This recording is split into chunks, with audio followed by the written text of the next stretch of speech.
What's going on, everybody? It's Ricky with Video Homicide, back with another movie review. Today we're going to be talking about the 2006 film Them, also known as Ils, which is a French home invasion thriller horror film.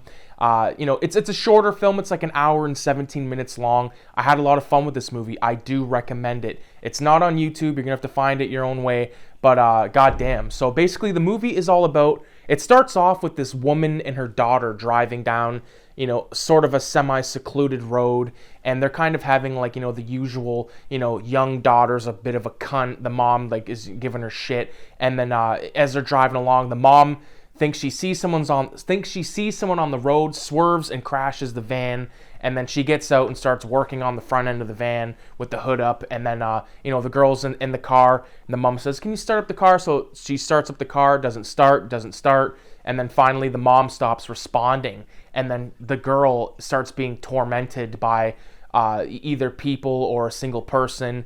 And it's pretty gruesome, because at one point it looks like, I don't think it is, but it looks like someone threw shit at the passenger window and then shit at the driver's side window. Could have been mud, but it looked like shit to me.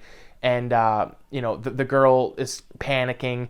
Someone's got the key fob outside of the car, so they're fucking with the locks. She's holding the locks down, and finally all the lights cut in the vehicle, and then someone reaches from behind and starts strangling her, and that's your cold opening of the film. Flash forward, we meet our main character of the film, whose name is Clem, and she's a school teacher. So it starts off, she's at school, she ends up driving home, making her drive to, she calls her boyfriend on the way, and then she gets home, meets up with the boyfriend, who's a struggling writer. Not necessarily struggling, but when she comes home, he's supposed to be writing, but he's playing pinball on his laptop, which, back in the day, pinball came stock with every Windows PC, so it was just, it was just there. So it's kind of a cool sign of the time. And, they end up going inside, eating, watching a movie, what I would assume bang, and, just regular couple stuff. And then she ends up going downstairs to mark some papers, and, ends up having a bath, goes to bed. And then when they're laying in bed, she hears music. And it's the car. It's her car outside. Her car has been moved.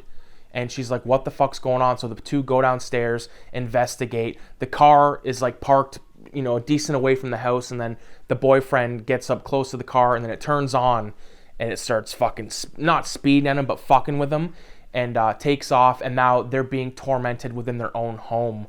And at one point, Lucas is the boyfriend's name. He gets stabbed by a piece of glass. And then Clem gets, almost stabbed in the eye with a screwdriver or an ice pick through a door lock, one of those old timey door locks that you can look right through. And the thing about this film, it's a very good tension bringer. It causes mass anxiety, because there's a lot of scenes where, being a horror fan, I'm expecting a lot of either jump scares or just cliche stuff to happen, which it didn't, which was a pleasant surprise, because too many times you're watching a horror film and you're just wow, whenever you see a keyhole, that an eye is going to appear in the other side, or someone's going to pass by and there's going to be that loud noise, quick motion, try to scare the shit out of you. And this movie doesn't do that. I think there's maybe 2 jump scares the whole time, and they're played correctly the way I expect them to be done, without that cringy, like I said, loud noise, quick motion shit. So they have this little not battle, but they have this episode in the attic. Clem is up in the attic, and one thing I gotta say, to people that have seen this film, is this house not the biggest fucking house you've ever seen, on the inside? Because the outside, it looks decently big, but on the inside there's almost a double-decker attic. There's rooms under renovation and all this stuff. I was thinking, god damn, they got a fucking big house, man. But she's being pursued in the attic, and she ends up killing one of these assailants, but there's more out there. And they end up escaping the house, making it out into the woods, and then they get to a point where there's a fence, and Clem can climb the fence, but Lucas cannot, because he's all stabbed up and shit. Not he's stabbed in the sort of the upper thigh, it looked like. So she ends up taking off, and Clem stays there, and she ends up getting captured, and then Clem gets captured. Lucas is trying to save her, and it ends up being in this catacomb or sewer like a culvert kind of thing where there's like all these like columns and different rooms and stuff, and he finally it's cool how it's shot too. I really like that. I think that it's a good use of like those types of French catacombs. I know there's like a whole underground tunnel system in France, so that was really badass. But he eventually finds his girlfriend who's being assaulted by these two like kids, like a fucking like preteen and like a 10-year-old boy. And the 10-year-old boy is like saying like, stop, she can't breathe, because the kid's got like a plastic bag over her face and like trying to kill her that way. And then the husband Lucas comes along and stabs him with like a fire poker, and they make their escape with the aid of this young boy who eventually turns on them. And like Clem's going up a ladder, and then the little boy's in the middle, and then Lucas is tailing it, and then halfway up the ladder the little boy starts stomping on Lucas's hand, and I'm like, fuck, what a little cocksucker. And then Lucas falls down and he's looking up the hole, and then all of a sudden he just gets dragged away. And then Clem has like her chance to kill this kid, and she tries, but I would have had that kid's fucking head stomped in and just like spread out like jam.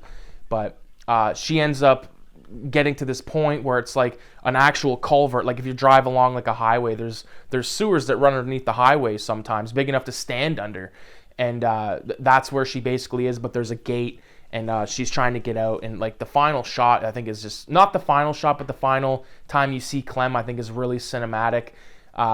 Flash forward to the very end of the film, these 4 kids like emerge from the woods, and then they eventually get onto this bus and they take off. So that's basically the entire film, based on a true story apparently. So a French-Romanian film. I had a lot of fun with this. It's a good home invasion film. Trying to get back into a couple of different genres this year. Giallo being the #1 home invasion films I love, but I think home invasion films are definitely the scariest types of films because they're the most realistic thing. One film that I really want to rewatch is called The Collector or The Collection. I know there was a couple of those films, but it had like that guy with the leather mask. I think I might have one of them. I really want to check those out again, and there's a few other movies I want to definitely check out as well. But I appreciate everybody for watching the video. Make sure you leave a 666 in the comments. If you've not watched this movie, try your best to watch it because it's a short one. It's totally worth it. Good payoff. So, and if you haven't seen the film, you basically heard me spoil everything about it. But with that being said, I appreciate everybody for sticking around, watching the vids, leaving comments, likes, all that stuff. All the new subscribers coming in, welcome. And I hope to do this for a long time. So, adios.